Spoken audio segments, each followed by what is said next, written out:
This is David Wheaton. The following is a short take from the Christian Worldview radio program. You can hear the full program at thechristianworldview.org.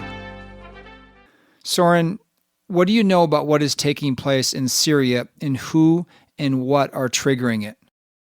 As you mentioned in the January 2025 issue of the Christian Worldview Journal, I explained in quite a bit of detail how difficult Syria has been to govern because it's a very highly fractured country.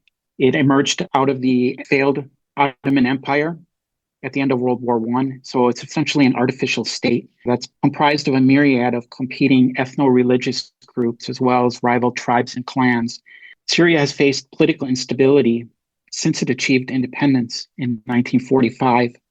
And in 1970, Hafez al-Assad, an Air Force general, took power and established an autocracy, a dictatorship that ruled Syria with an iron fist for more than 50 years. In December 2024, Turkish-backed groups, which were Sunni Muslim, overthrew Bashar Assad's regime after 14 years of civil war. So as you mentioned, the Assads were Alawites, which is a sect of Shiite Islam. Alawites comprise about 10% of Syria's population, so they are a minority.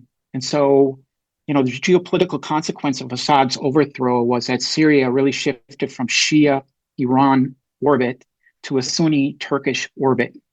Previously, the Assad regime was close to Iran, and Iran would use Syria as a launching pad to expand its influence into Lebanon, Hezbollah, essentially to attack Israel, to prepare for a war against Israel. That has now shifted. Iran has been essentially ejected from Syria, and Turkey has really expanded its influence. So that was sort of kind of the big picture. As I mentioned, that as a minority, Assad presented himself as a protector of all minorities, including Christians and Druze, in the face of Sunni majority. Some Alawites continue to be loyal to Assad and seek to destabilize Syria, partly out of revenge. Other Alawites were complicit in Assad's crimes against humanity and fear they will be prosecuted. So the recent violence seems aimed at preventing Syria's new president, Ahmad al-Shara, from consolidating power. What really happened was on the evening of Thursday, March 6th, a group of about 1,400 pro-Assad Alawites ambushed a Syrian security patrol and killed over 200 members of the government's security forces. The next morning, on Friday, March 7th, the Syrian forces, as well as Sunni jihadist groups, retaliated by pouring into Alawite villages and towns along Syria's coastal region, especially in and around Latakia, a port city on the Mediterranean Sea, which is really the Alawite heartland. Over 4 days, more than 1,000, mostly Alawite civilians were killed. Many of those killed in the reprisal attacks were children and elderly. So Syrian President al-Shara has condemned the violence and said that the Alawites will be brought to justice, as will those who targeted unarmed civilians. He blamed Assad loyalists for starting the violence, and he formed the committee to investigate the massacres.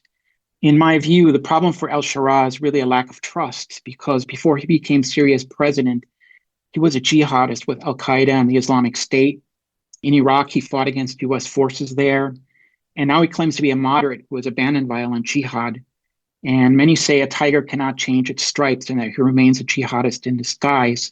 As a consequence, many analysts have attributed the recent bloodbath to al-Shara. Some have claimed that even if al-Shara was not directly involved, he gave tacit approval to armed groups aligned with him to carry out the reprisals. It's really difficult at this point to know truth from fiction, but it does seem to be in al-Shara's near-term interest to avoid stoking sectarian violence. He says his top priority is to end international sanctions on Syria and to raise an estimated $250 billion to rebuild the country. So in this context, it would really be counterproductive for him to deliberately target minorities. I think in this, it should be added that on March 10, the Kurdish-led US-backed Syrian Democratic Forces, which controls much of the oil-rich northeastern parts of Syria, signed a deal with Shara to integrate the SDF-controlled entities into Syrian state institutions. This is a historic development that should provide Syrian Kurds with more political and economic rights.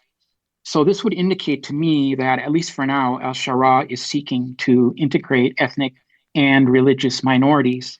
This has been a short take from the Christian Worldview radio program. To hear the full program and connect with this nonprofit radio ministry, go to thechristianworldview.org. I'm David Wheaton.